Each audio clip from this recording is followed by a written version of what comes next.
Okay, so what I have here is the good old Weber kettle. Very reliable and very versatile and easy to use. Many options with this. One option that I'll be utilizing today is the indirect hanging method, where I have my heavy metal charcoal basket loaded up with regular Kingsford briquettes, and I'll be using a little bit of pecan and a little bit of cherry for the smoke.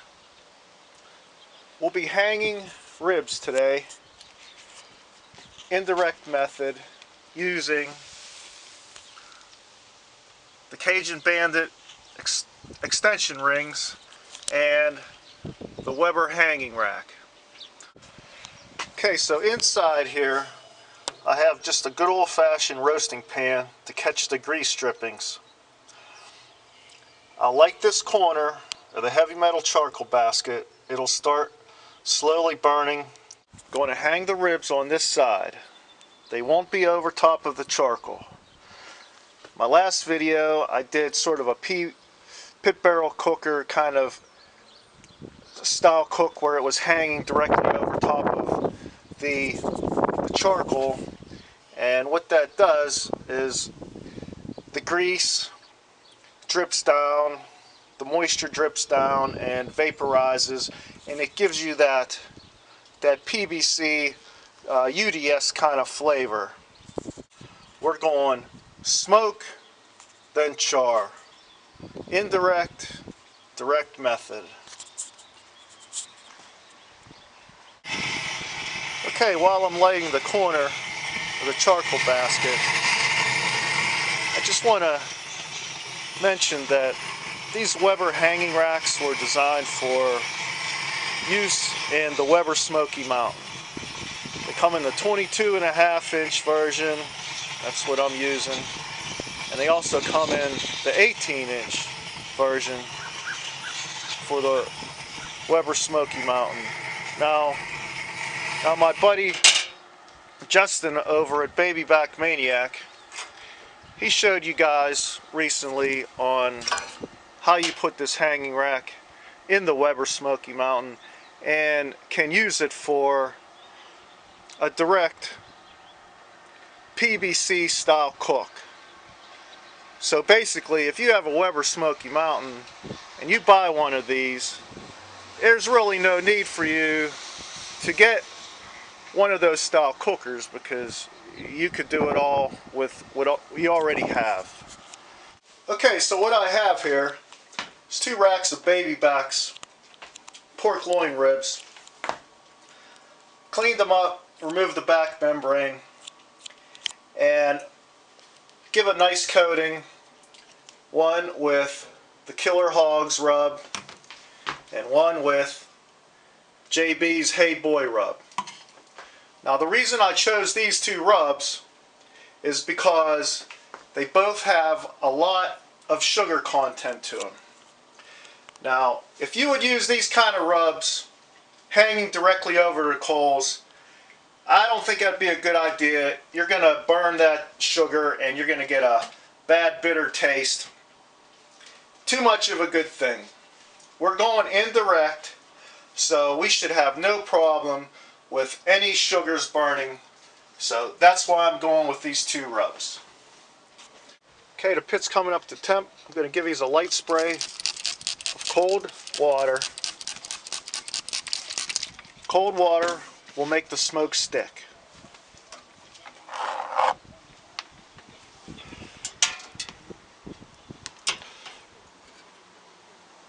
Got my temp probe there, keep an eye on it.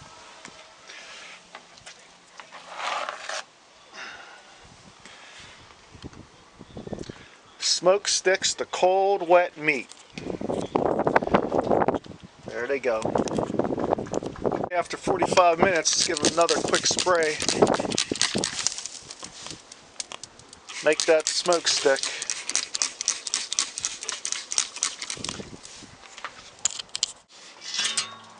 Alright, we're at the 3-hour mark. Let's take a look at these. That's how much charcoal we've used. Look at that color on there. Beautiful color. Beautiful.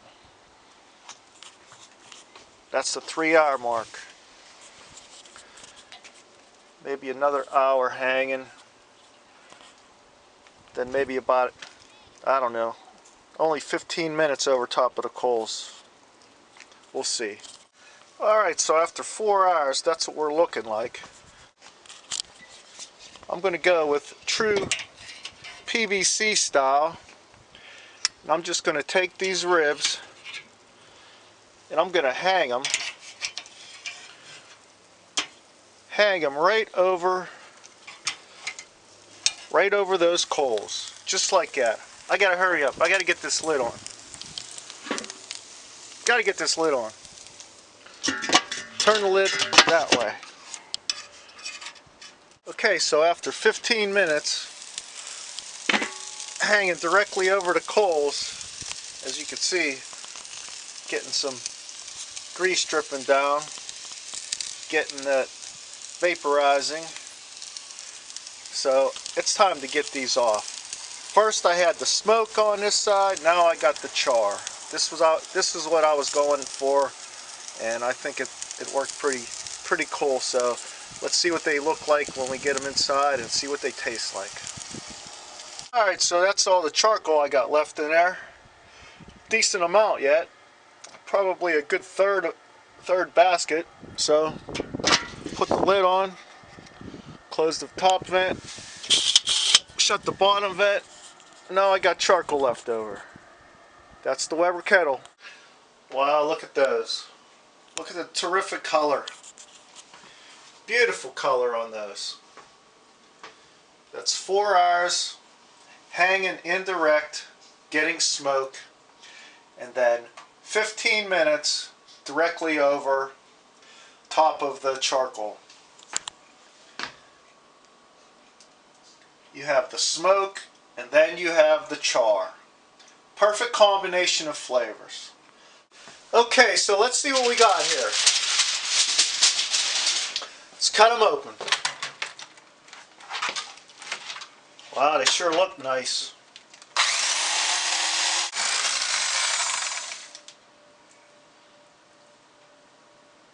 Looks pretty good, sweetie. Nice clean bite. Very tasty. Has that smoky flavor and also a nice little char. Nice clean bite on that one also. Very tasty, smoky, and has that little bit of a char flavor.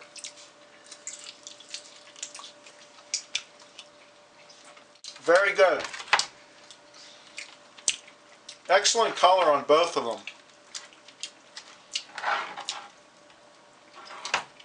Which one you like? They're both awesome.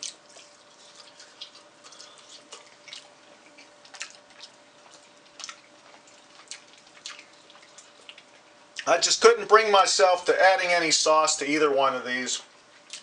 They're terrific the way they are.